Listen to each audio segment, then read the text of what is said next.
Okay, I'm going to try to recharge my Freon in my truck. I'm going to use this. So I connected it right here, and then I use this gauge, see how much is in there. So I press it down, then I look at the gauge,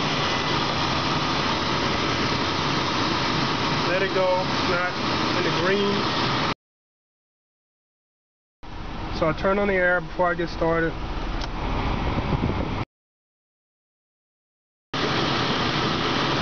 Press it down. Right here. Let it go. It's not in the green, so I just keep holding it down.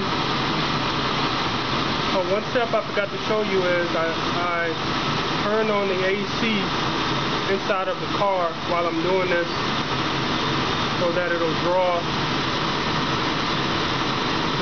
the Freon. It's a little higher. We'll keep doing it until it gets to green. But like I said, I left out a step after I connected it to the car.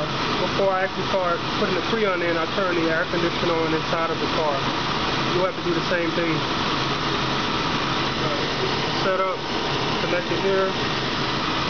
And then I'm putting the Freon in here. So almost in green. Keep doing it. Okay, I'll continue to fill it until it gets between those red arrows.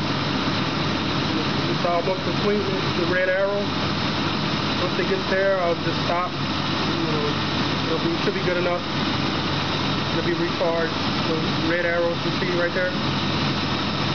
Plus I have somewhere to go, so I don't want to go too much farther.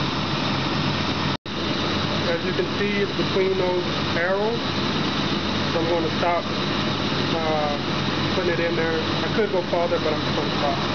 Once you're done, just remove it. It's that easy. Don't forget to put the cap back on. This is the cap.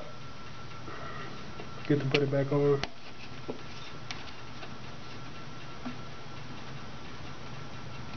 That should do it.